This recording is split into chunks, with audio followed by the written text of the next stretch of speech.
Before we begin, I would like to ask you to raise your hand if you're users of at least one social media platform, be it Facebook, Instagram. Yeah, all right. As you can see, being on social media is really common. It's actually so common that nearly a third of our 7 billion population are users of it. This means that you can theoretically influence 2.46 billion people of you through your posts. Now, keeping this thought in mind, imagine the following scenario.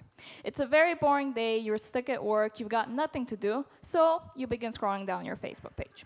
Suddenly, you see your friend Mia's new profile picture, and you're completely shocked by this picture because the last time you saw Mia, she looked completely different. She looked like this. Wow, I know.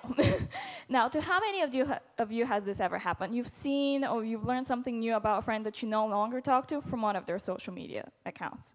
Yeah, I mean, imagine if it wasn't for their posts on social media, you would have no idea what has happened to these friends. And the same thing goes back to you. If it wasn't for your social media posts, people would have no idea who you've become or how you've changed.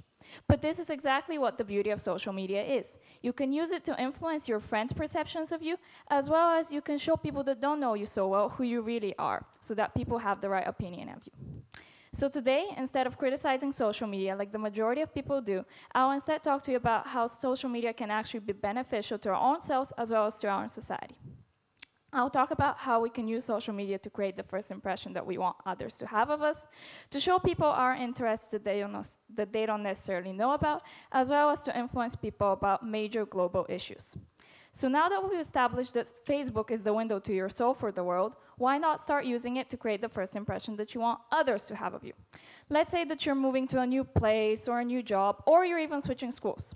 Most likely, people in your new place or job or school will be aware of your upcoming arrival, and they'll try to find you somewhere on the internet so that they can get a sense of what kind of a person you are. Personally, I'm extremely guilty of doing this.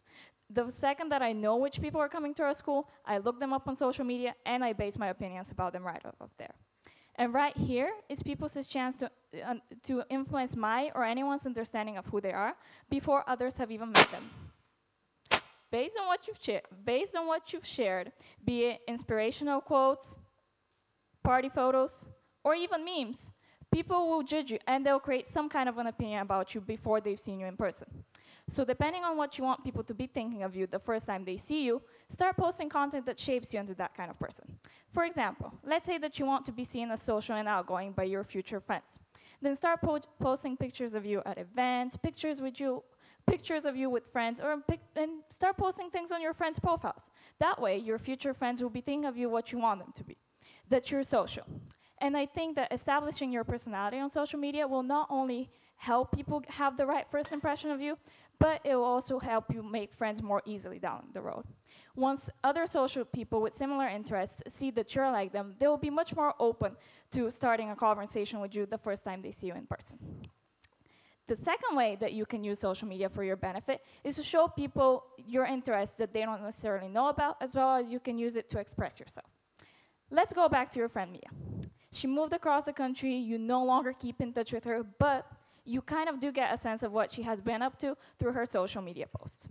You notice that she has recently posted many things about how much she loves indie music and what big of a fan she is of it now.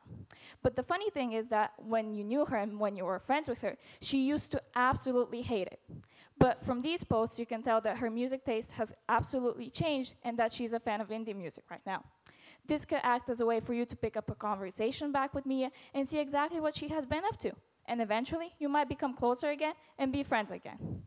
As you can see from this scenario, being active on social media and expressing your interests and your passions and what you like can help teach people that don't know you so well who you really are. This can eventually lead to new conversation openers with strangers, and quite possibly, those strangers can one day turn into friends. The third way that you can use social media for a benefit is to influence people about major global issues. Unfortunately, it is 21st century, and we're still fighting major global issues such as discrimination, poverty, and climate change. Yet, the rise of social media actually gives us a voice that we can finally use to win these fights. Anti-discrimination campaigns such as #I'mMuslimNewYorkCity, #BlackLivesMatter have went viral all over social media platforms and have made many people stand up for equity. Environmental pages such as These ones are being created all over Instagram and Facebook with the goal to raise environmental awareness about our suffering environment, as well as offer all the lifestyle changes that we can make so we can decrease our environmental impacts. There are so many other great examples of social media initiatives, but it is up to you to decide which issues truly matter to you, and you should begin voicing for change towards them on social media. Simply starting a hashtag campaign, starting a page, or even voicing your opinion are all powerful ways through which you can influence people to do something about a problem facing us.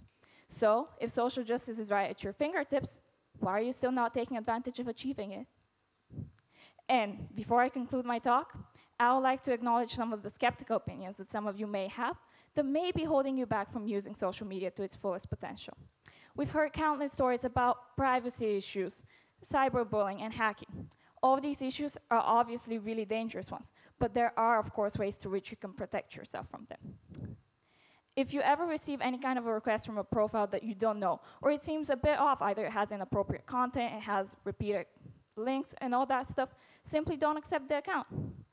Also, keep the content only visible to your friends, as well as set secure passwords for all of your accounts so that complete strangers don't have access to your personal content. If you ever begin receiving weird messages or threatening messages, or you begin being cyberbullied, simply block and report those accounts. And lastly, and probably most importantly, don't ever share anything that makes you feel uncomfortable or that should remain private. Because after all, social media is about expressing what you like and what you're comfortable with. So basically, if there's one thing that I want you to walk away from this talk today, is that social media is probably the easiest and quickest way through which you can influence people.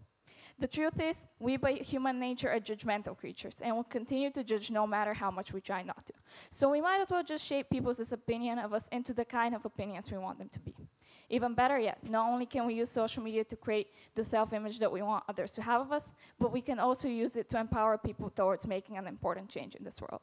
So, what are you waiting for? Go ahead and post. Thank you.